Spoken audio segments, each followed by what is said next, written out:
Hello everyone, this time I am gonna show you the etching process. This video will show you how to make the easiest and fastest PCB for a cheap price at home. And these are the materials needed to make the PCB. Now that we have all of this, let's begin to make the PCB. Firstly, cut a piece of a copper board. The size must be equivalent to the size of the circuit. There are many methods to make your own PCBs. They all work, but they vary in performance. Some are objectively better or faster, some are cheaper or more expensive. And I will be also discussing the issues that commonly occur when dealing with PCBs. First issue is torque thermals. This issue occurs when the thermal relief traces connected to a part are not properly connected to the associated copper plane. Another issue is acid drops. This happens when two traces are joined at a highly acute angle. It is possible that the etching solution used to remove copper from the blank board will get trapped at these junctions.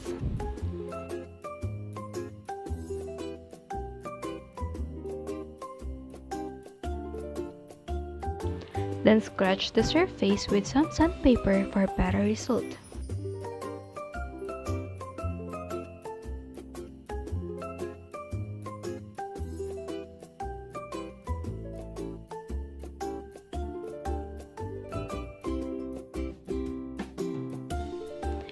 And then place the paper with the circuit design on the board and make sure it fits.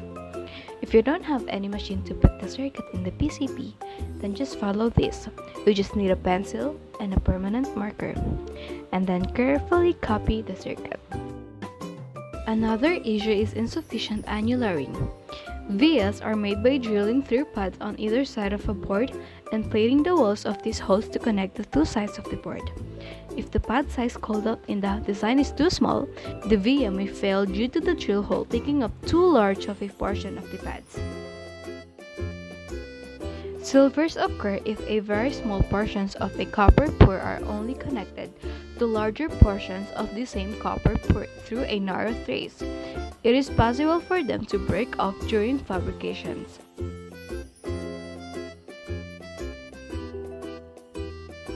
Another issue is via in pads.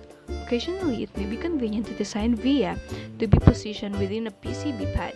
However, via in pads can cause issues when the time comes for the board to be assembled. Via will draw solder away from the pad and cause the component associated with the pad to be improperly mounted.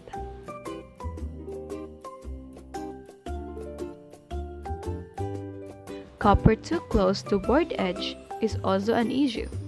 Normally cut during design rule checks, placing the copper layers is too close to the edge of the board can cause those layers to short together when the board is cut to size during the fabrication process. Another issue is missing solder mask between pads. The omission of solder mask can lead to solder breaches forming more easily when the fine pin pitched component is attached to the PCB during assembly. Tombstoning is also an issue that can greatly affect PCB yields and quickly drive up production costs. The etching is the most important step, so you don't want to mess this step up. First, fill the container with the etching solution. Place the circuit floating in the solution and then shake the container for like 10 to 15 minutes.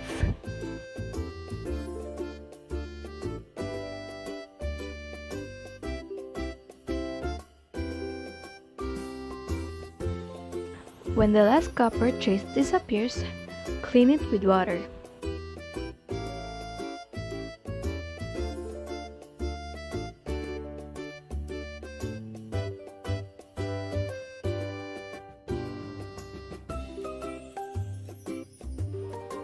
Remove the marks with the acetone. Then you can polish the copper to give it better appearance.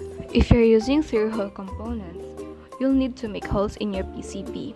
Thin all the parts where a component is going to be soldered. Do all of these steps correctly and you have created your very own homemade PCB. But in this video, I'm not gonna show you the drilling process and the soldering process because I don't have driller at home. And here is our PCB. Thank you for watching.